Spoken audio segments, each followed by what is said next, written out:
Masama po ang loob ni Vice President Inday Sara Duterte dahil hindi na ipagpatuloy ang big ticket projects ni dating Pangulong Rodrigo Duterte sa ilalim po ng programang Build, Build, Build. Isa nga rito ang Mindanao Railway Project. Narito ang balita ni Jason Rubrico. Yan din ang kinakasama ng loob ko dahil... Muling ipinahayag ni Vice President Sara Duterte ang kanyang pagkadismaya dahil sa mga malalaking proyekto sa ilalim ng programang Build, Build, Build ng dating Administrasyong Duterte ang hindi napopondohan. Partikular na nga rito ang Mindanao Railway Project. Matatandaan na isa sa mga kondisyon ni VP Sara para tumakbo sa pagka-vice presidente at makipagtandem kay Pangulong Ferdinand Marcos Jr. ay ang maipagpatuloy ang big ticket projects ng administrasyon ni dating Pangulong Duterte. Yan din ang kinakasama ng loob ko dahil I ran on the platform of continuity and unity, particularly the Build, Build, Build program of the previous administration of President Duterte. Ang Mindanao Railway Project ay inaasahan sana na magdudugtong sa iba't ibang bahagi ng Mindanao, kabilang ang Davao, General Santos, Cagayan de Oro, Iligan, Cotabato, Zamboanga, Butuan, Surigao at Malaybalay. And in fact, hindi lang yung Mindanao Railway ang unappropriated ang Philippine government part na mga obligations. Meron pang mga ibang mga projects na ganun din hanggang ngayon. Kaya masakit sa loob ko dahil napakalaking tulong yan, hindi lang sa Mindanao, lahat ng mga projects sa buong bansa. Gayunpaman, umaasa ang bise na ipagpapatuloy ng gobyerno ang nasabing proyekto kasama ng iba pang mga big ticket project ng Build, Build, Build program. Para sa Diyos at sa Pilipinas kong mahal, ako si Jason Rubrico, SMNOI News. Kaugnay niyan at sa marami pang mga usapin, makakasama natin ang batikang broadcaster, political commentator, walang iba kundi si Ginoong Jay Sonsa. Sir Jay, magandang gabi, may gabi. Admiral Vilando o Jason Rubrico yung mga makauban. Magandang gabi po sa lahat ng mga sumusubaybay sa SMNI sa among panig ng mundo. Good evening. Bilang isang taga Mindanao, anong masasabi mo na minsan ay pinangarap at kumbaga lumiwanag yung pangarap ng mga taga Mindanao na magkaroon ng magandang transportation system, lalo na sa panahon ni dating Pangulong Rodrigo Duterte, pero ito'y unti-unting naglaho. Di ko lang alam kung unti-unti ba o naglaho na talaga. Ako ayoko sanang isipin na naglaho, no? Pero kung talagang ikaw ay alam mo yung kalakaran sa mga internationally funded projects, malabo pa sa burak ng lubluban ng kalabaw na matutuloy yan. Gawa ng ang sistema kasi bago ka bigyan ng bansa na nagpapautang sa iyo o nagbibigay ng grant o ng pautang, ay kinakailangan meron tinatawag na counterpart fund, no, mula sa host country. Pagka walang ganyang pondo, hindi sila maglalabas. So in the absence of any appropriations dyan sa gobyerno o paglalaan, wala talaga tayong maasahan. Pero ang mga taga Mindanao ba tahimik lang at kumbaga dito sa mga ganap na ito hindi mawawala sa kanilang isipan kung sino man ang may gawa nito, bakit hindi natuloy? Kasi parang tinanggalan mo yung nandun na yung pag-asa lang, yung hope nila, tapos biglang nawala.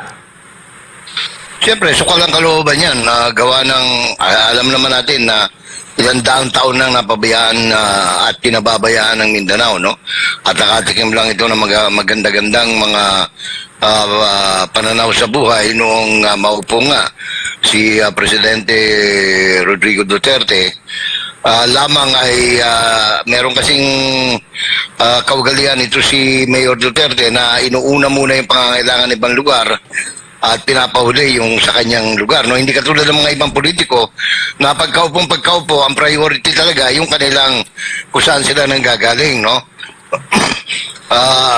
Sayang kasi parang binuhusan ng malamig na tubig yung mga, lalo na kami rito sa Davao region, ano? Kasi yung phase 1, gaya ng paliwanag noon nung Undersecretary pa for Railways si Cesar Chavez, na ngayon ay pinuno ng Philippine o ng Office of the Press o Philippine Presidential Communications. Ang unang-unang phase, no, yung phase 1 ng Mindanao Railway ay itong gagawin sana magmula Tagum City hanggang Digos City, no? Pero wala na yan. Noong pa man, ngayon nabuksan na nga yan, kaya dahil doon sa pinag-uusapan ng budget sa Senado, nabuksan ni Senator Pimentel. Pero even at the onset, no, ng pag-upo pa lang ni BBM, ni Bongbong Marcos bilang Pangulo, naging maliwanag na dahil kinancel lahat yung mga foreign funded ng China eh. So, nung nangyari yon, alam na namin na talagang wala nang kapag-apag-asa as early as 3 years ago, no? So, kumbaga parang binuksan mo muli yung sugat na sana nakakalimutan na, pero ngayon bubuhay mo na naman. At higit pa riyan, mas lalong galit ngayon yung mga taga Mindanao, especially yung mga Mindanao Highlanders, yung mga IPs, dahil dito sa pinakahuling pangyayari ng isang buting abogado na galing sa kanilang hanay, isang IP lawyer, si Attorney Zulica Lopez na taga Baguio District, no? Dito sa Davao City, Mindanao, ay pinakulong ng House of Representatives. Kaya lalo pa, no? So, andyan na yung issue ng mass transport, tapos dadagdagan mo pa na wala namang ginawang kabulastugan sa mga mambabatas, bigla ipakukulong nitong kinatawan ng Alliance of Communist Teachers, concerned teachers, no? So, talagang masama ang loob ng Mindanao ngayon, lalo na ng Davao. Opo, at kumbaga sa buong Pilipinas na rin siguro ito, Sir Jay, kasi ang mga walang bago eh. Di ko lang alam kung meron bang bago doon sa nakalipas na build, kung meron bang naidagdag doon. Kasi dati kung malala ko, talagang sunod-sunod, maraming mga inauguration, maraming mga talaga ang nakalipas na administrasyon. At alam naman natin, once na meron mga construction, ay malaking tulong ito sa ating mga kababayan instantly. And pag natapos ito, merong long-term na tulong ito sa ating mga kababayan. Malaking kaluan. Halimbawa na lang yan sa Manila, yung Skyway, no? Yung phase 3 na yan. Maraming ginawa at marami naman ang ginagawa ngayon ng kasalukuyang administrasyon. Mga ginagawa nilang ribbon cutting ang nangyayari. Yung mga nasimula na at halos patapos na mga proyekto ng gobyerno noon under the patnubay ni Mr. Duterte ay patapos na lahat eh. Yung katatapos lang ng Panguil Bay Bridge, no, dito sa pagitan ng Lanao del Norte at saka ng Misamis Occidental, nagkaroon na ng ribbon cutting dyan ni BBM. Tapos yung LRT1 na akala ng iba talagang hindi na matutuloy dahil namatay na yung sabing magpapasagasa, hindi pa rin natuloy. Mabuti lang itinuloy ni President Duterte at ngayon pinasinayaan na ribbon cutting as usual ni President Marcos Jr. So marami pa yung mga i-ribbon cutting nila, I am sure. Hopefully pag natapos hanggang next year itong tulay nag-uugnay sa Samal Island at saka sa Davao City, tiyak may ribbon cutting na naman si Mr. Marcos. Pero yung sabihin mo na bago, mukhang ewan ko kung namamalik mata ako pero wala akong alam, no? Ako isang research-oriented guy pero I have yet to find out kung meron ba silang napasimulan na na pagtatayo ng bagong proyekto, no? Ang mga nangyari, yung mga pagbebenta at saka pagpaparkila, yan. Nagawa yan. Halimbawa, yung sa airport natin, dahil hindi na kayang patakbuhin, ayun, pinarkila na lang sa maraming taon sa San Miguel Group of Companies, no? Sila ngayon nagpapatakbo diyan sa paliparang pandaigdig ng ating bansa diyan sa Maynila, Pasay at Parañaque.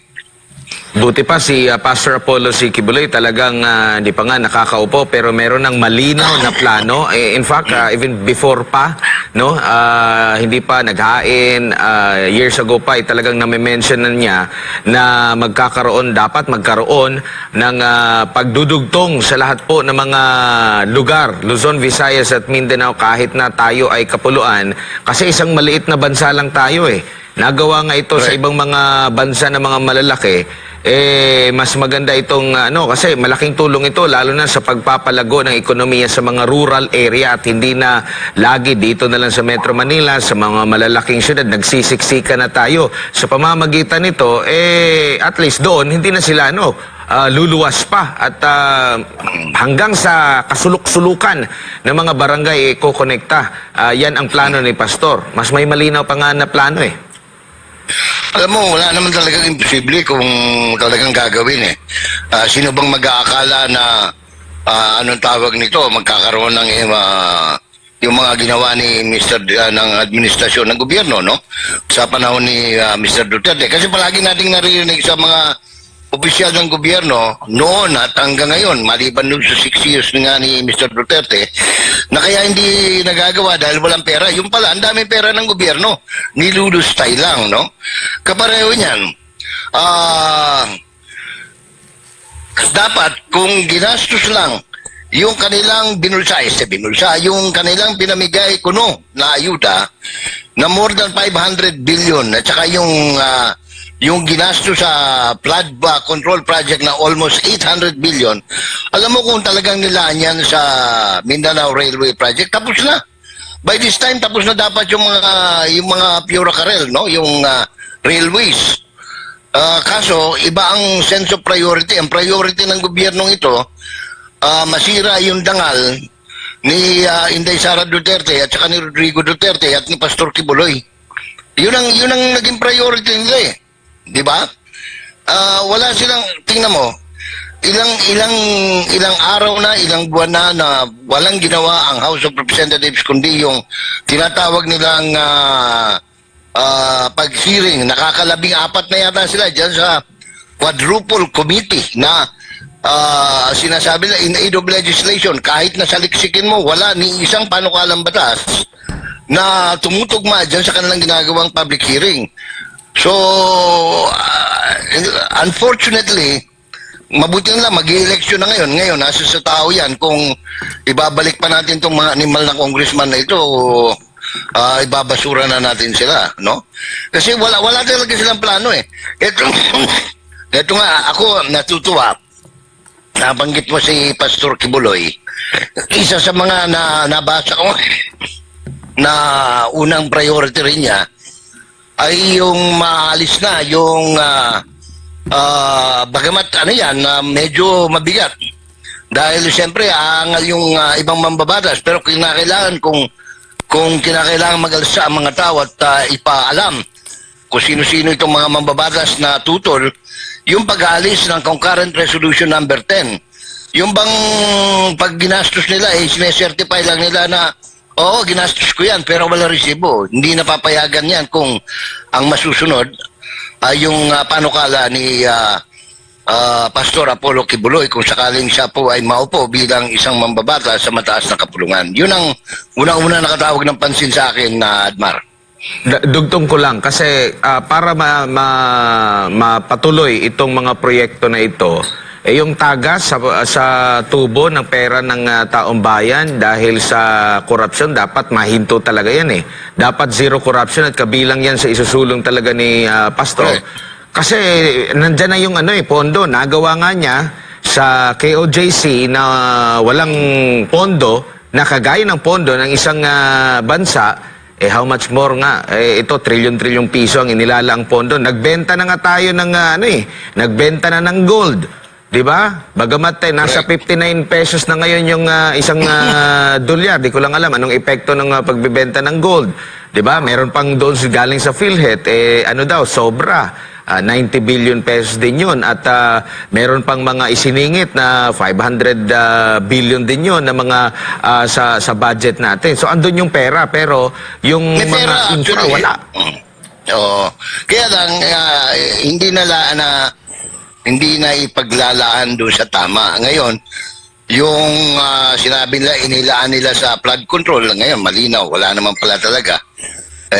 Talagang hindi malaman kung lokohan ito. Anyways, nandiyan na yan, kinakailangan talagang magkaroon ng paglilinis. Talagang totoo ka, kung may zero corruption, ang daming magagawa. Dahil yun na lang maiksing panahon na 6 na taon na naampat yung corruption, hindi man nawala lahat. Napakarami na napagawa. Mga paliparan, airport, seaport, kalsada, widening, mga tulay na bago, mga bagong kalsada. Pupwede talaga eh. Dahil tingnan mo yung kanilang pinag-uusapang budget ngayon, Admar, Jason, almost 7 trillion yan, kung di ako nagkakamali, no? Kung tama yung pag-aaral at hindi na bago, pero palagay ko, lumala pa eh. Noong nagkaroon kami ng matinding research dyan, way back in 2000 hanggang 2004, 4 na taong pag-aaral yun, 20% minimum ang napupunta sa corruption, sa pambansang gastusin. Can you imagine what is 20% of 7 trillion or 6 trillion pesos na pambansang gastusin? That's about what? 1 trillion mahigit napupunta sa corruption. Pag naalis mo yun, abay, ang dami magagawa talagang project. Yes, Sir Jay. Si Jason po ni. Sir, Jason, yes. Yes. Balikan ko lang itong nangyayaring pagdinig kung saan po ay na-cite in contempt ang Chief of Staff ni VP Inday na si Attorney Lopez. Unsa may masulti ni mo, sir, murag dako daw ang insulto sa mga Pilipino na isang convicted na kriminal na nagkataon ay ngayon ay isang kongresista ang nakapag-cite in contempt sa isang ordinaryong empleyado ng gobyerno na ginagawa lang naman ang kanyang trabaho. Sabi nila, sir, only in the Philippines.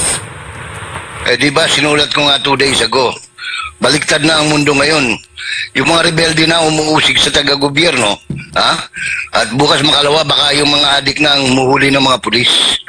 Kasi tingnan mo, sa mismong batas ng Kongreso, yung kanilang rules, House rules, wala akong makitang violations to merit a contempt, no?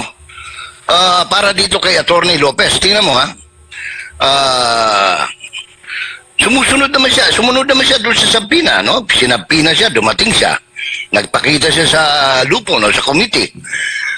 Pinagsumpa siya na magsabi ng katotohanan, nanumpa naman siya.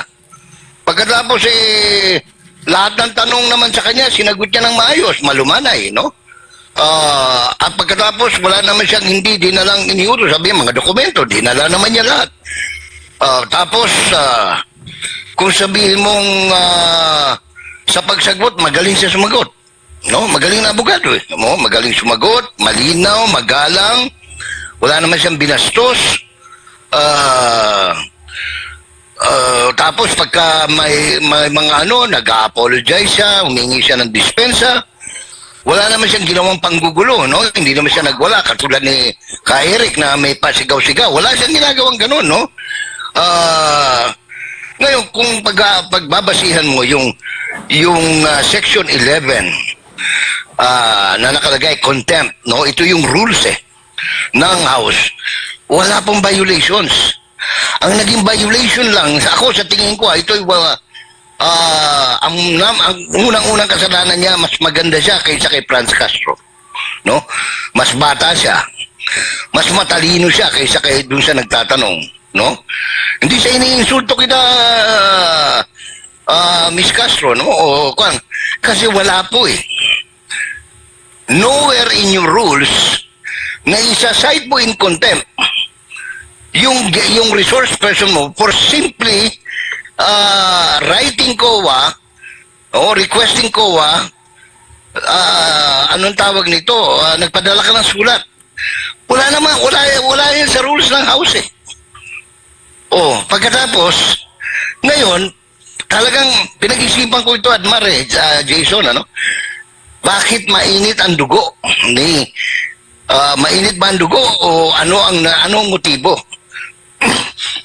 Matunog ang ingay sa House of Representatives sa mga kwentuhan nila, pati sa mga staff na nakakausap natin, na merong pabuya sa sino mang congressman na makakapagpa-contempt sa mga tauhan ni Vice President Sara.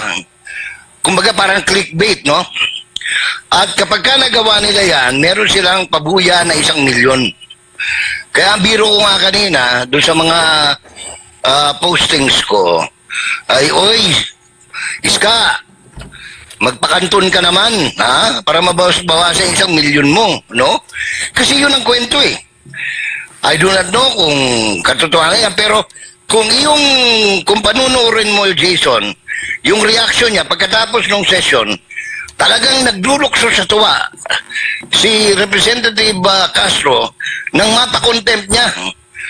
At ito namang mga congressman na kasama dyan sa lupo, no? Na dapat ay may mga utak sana at may pinag-aralan, wala man lang nag-object doon sa recommendation to cite her in contempt. No? Because certainly, I will not be surprised kung isang araw, Biyernes bukas, baka maglabas ng injunction ng Supreme Court o ang Court of Appeals.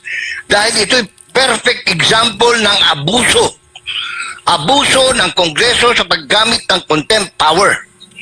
No? And it should not be allowed, no? Yun nga, ironic na yung nagpa-contempt, yung nagpakulong, dapat nakakulong.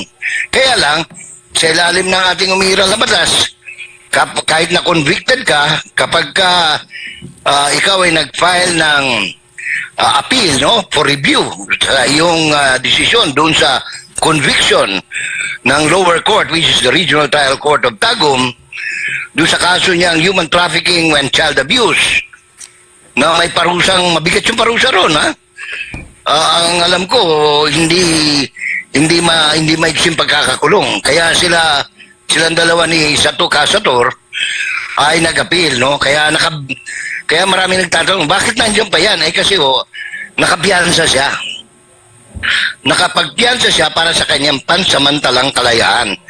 Pero siya po ay convicted ng kriminal dyan sa Regional Trial Court ng Tagum City. So para at least po masagot yung tanong, ano? Bakit si Castro ay nandyan pa, no? Pag-gala-gala pa dyan sa House of Representatives samantalang may conviction na siya. So, at ang inabuso po nitong kabataan ay mga taga-bawa, no? Mga bagubo, mga natibo dyan po sa Davao Region. At baka hindi rin alam, kaya nagngingit-ngit, nagpupuyo sa galit ang mga miyembro ng Mindanao Highlanders Association, no? Na mga Manobo, Bagobo, Blaan, Kaulo, Mandaya, Mansaka, sapagkat si attorney doon sa mga hindi nakakakilala, si attorney Zulaika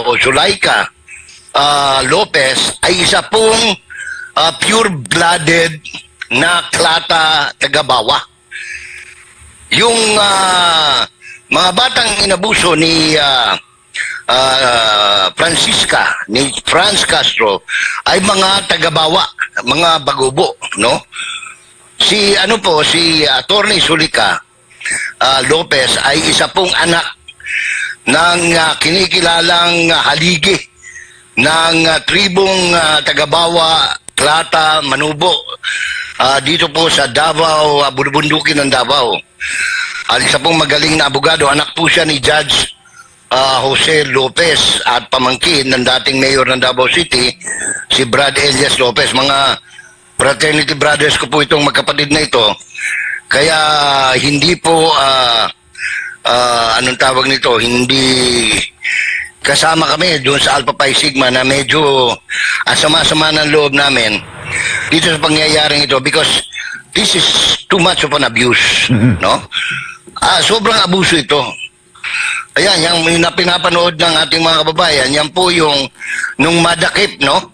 Ng mga pulis, yan sila Franz Castro at si Saturo Campo, naharang sila dahil nagreklamo po yung mga magulang nitong mga minor de edad na tagabawa at sinampahan nga ho ng kasong human trafficking and child abuse dyan sa Regional Trial Court of Tagum City ang kinatawan ng ACT Teachers o ACT Teachers Party List at saka yung Bayan Muna Party List na si Saturo Campo.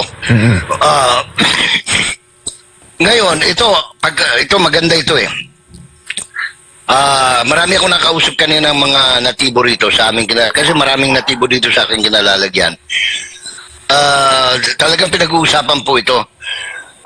Katunayan, naghahanda sila na sabi nila, Bapa J, sabi nila, Tiyo, sabi nila, alam, ganyan magsalita yung mga natibo eh. Pagkatapos ng June 30, hindi na po congressman yan. Civilian na yan. Yun ang panahon na para pareho na tayong civilian. Kami naman saka na kami gagalaw. Kasi alam mo, hindi pinalalampas yung ganyang kalapastanganan, no, ng ating mga katutubo. Kasi masyadong grabe na yung abusong yan. Walang kasalanan eh. Alam mo kung ito nagwala lang, hindi niya sinupad yung mga requirements ng ng Kongreso, they have reasons to cite her in contempt. Pero mismong rules nila, inisa-isa namin yan na tinignan ni Atty. Cesar Europa, ni Atty. Jikjik, yung kanilang mismong rules. Wala pong violation si Atty. Lopez. Dahil sa kapritsyo ng mga congressman, lalo na itong si Franz Castro, anong tawag ito, napag-utusan siguro, no? Kasi kung may matinong kaisipan to, hindi niya gagawin yun eh. At saka yun nga, siguro dahil sa may pabuya ng milyon na sinasabi, sa sino mang makakapag-contempt, para mabilanggo, para nang sa ganoon mapilitan dumating si Sara dyan sa House of Representatives. I hope hindi po totoo yan dahil ang sama ho niyan. Ito isang mitya ito eh. Ako hindi magtataka kung itong pangyayari ito ay maging sanhi ng isang hindi magandang pangyayari sa kasaysayan ng politika sa ating bansa. Sir Jay, sinabi rin ni Vice President Sara Duterte na itong mga hearing, hindi niya alam kung ano ba talaga ang sinusunod na mga rules dito. Kasi sabi ni VP Inday, parang wala ng mga rules na sinusunod itong mga kongresista. At, paano sila magkakaroon ng rules, Jason? Tingnan mo, halimbawa, sa Committee on Dangerous Drugs. Di ba, pinag-uusapan na drugs, tapos yung chairman, nasasangkot doon sa malaking drug haul dyan sa Liluan na Sipot, sa pier, na sinasabi ng mga may kapangyarihan ng nahuling sasakyan ay di umano dahil hindi nila nilalabas yung certificate of registration. Sabi, ito'y pag-aari mismo ng chairman ng House Committee on Dangerous Drugs, si Isba Barbers. So, asa ng moral ascendancy mo? Anong rules? Di dapat siya ang biniimbestigahan. Tsaka yung kapatid niya na sinasabing kasama dyan sa negosyo ng dangerous drugs dyan sa Caraga region. Sir Jay, kagaya ng sinabi mo kanina, ay parang ginagawa lang nila ito at isinight in contempt nila si Atty. Lopez para mapilitan si Vice President Sara Duterte na siya mismo ang pumunta doon sa pagdinig. At para siyang... Wala na silang rason papuntahin eh. Number one, nagpunta na yung si Vice President. Umupo siya rin, pagkatagal-tagal, wala naman silang tinanong. Oo. Kasi wala silang itatanong talaga eh. Kasi nga, anong tawag nito? Subukan nila. Ako nga, sabi ko nga, wag nilang kasi maalala natin si Fernando po Jr. pagkaganyan eh, kapag puno na ang salop. Ako, ayoko mag-isip ng hindi maganda, pero itong ginagawa nila, abuso na ito. Para kaya pa naging Pilipino tayo, no? What are we as Filipinos? For nothing? Na ganyan, babalahurain ka ng isang criminally convicted? Oh. Pero sa mga press conference, Sir Jay, palaging iniulit ni Vice President Sara Duterte na itong mga hearing na ginagawa ng mga kongresista ay wala itong ibang motibo, kundi ay ang atakihin lang. Siraan lang sila. Oo, Oh. siraan lang ang mga ang mga Duterte, at isa rin sa binanggit ni Vice President Sara Duterte dahil gusto po talaga ng House Speaker na pagdating sa 2028 ay siya ay maging pangulo. Uy, nabanggit mo yan. Congratulations pala kay Speaker Romualdez, ha? Nagbubunga na yung kanyang punyagi na siraan si Duterte, si Presidente Duterte, si Vice President Duterte, at mamigay ng mga ayuda. Imagine mo, from 0.6 at 0.8 na rating niya sa pagiging presidente, doon sa acceptability, no? Ba ngayon, at least naka 1% na siya. Naka 1% na siya. After 3 years. Anak ng toko, oh. Kagaling na ba, speaker yan? Gumastos ng 500 billion pagkatapos hanggang ngayon lang, naka 1% lang siya. Yung kalaban niya, nasa 24%. Mabuti pa nga yung among others, 18%, Speaking of budget, Sir Jay, si Ma'am Inday ay pinangangambahan pa na ang budget niya sa OVP ay mababawasan. Pero kung titingnan natin, kung pupunta siya on the ground, hindi basta-basta yung pag-welcome ng taong bayan sa kanya. Nakita mo ba? Ako naawa sa sa presidente. Ngayon lang ako nakakita. Hindi naman sa pangangantsaw, no? Ngayon lang ako nakakita ng presidente na dumalaw sa isang lugar, walang halos pumapansin. Presidente na yan, ha? Nakaupong presidente. Mas lalo naman siya, no? Mas lalo si speaker. Samantalang dumarating si Inday, walang pondo. Pero nauna yung ayuda. Very organized kasi yung Office of the Vice President, Talagang akala mo nakakita ng anghel yung mga tao. No, talagang dinudumog, anong magagawa mo? 3 taon mo nang dinudurog yung tao, dinudumog pa rin ng tao, ng mamamayan. Wala ka talaga. Wala kang binatbat, no? Kahit na bumili ka pa ng jet araw-araw na bago, helicopter na bago-bago, no? Kahit na magdamag ka pa dyan sa Midas Hotel, no? Yan sa tapat ng Naiya Tree na uminom, sumugal, no? Tapos ang nagbabantay sa iyo, pulis pa ng substation ng Pasay. Wala talaga mangyayari. No? Ito, ngayon ko nang, sa tanda kong ito, Jason, ngayon lang ako nakakita ng pangyayari na the House of Representatives was dishonored, at nawala na respeto, disrespected by the people of the very republic, no? Wala nang kredibilidad lahat yan, Kawawa naman yung ibang matitinong congressman, sa totoo lang. Kaso, hindi naman sila yung nandoon, ang nagbibida-bidaan. Sino bang mga nagbibida-bida? Ace Barbers. Tapos si Dong, Gonzales, na may kaso ring plunder at graft and corruption. Si JJ Suarez, may kasong plunder at corruption. Si Paduano, may kaso. Siyang head ng Sparrow Unit ng Alex Bungkayo Brigade na pumatay ng 53 pulis. Murder. Si anong pangalan nito? Si Benny Abante, ang dami may kaso rin. Si Kimbo. Lahat yan. Si Luistro. Si Kumhum na nasa narcolis. Saan ka naman makakita? Anong moral ascendancy meron tong mga taong ito? Wala Tapos nagmamagaling. Opo. Sir Jay, maraming salamat po sa inyong oras at panahon ngayong oras ng gabi at pinainit mo ang ating talakayan. Hindi, kasi kailangan malaman ng tao, ma-educate yung tao. Wala pong, lalo na doon sa kaso ni Atty. Lopez. Matay man ho namin i-review lahat ng abogado dito sa Davao, no, at sa buong bansa. In-review namin yung rules mismo ng House. wala pong violation. Ito isang kapritsyo lamang at dahil doon sa sinasabi nilang pabuya na milyon kung sinong magpapakontempt at saka dahil sa kagustuhan nilang masira ang pangalan ng mga Duterte, hindi po ninyo masisira yan by detaining Attorney Zulueta Lopez. I am sure justice will be done at ako'y nananalig sa ating Korte Suprema, sa Court of Appeals at sa iba pang korte, no?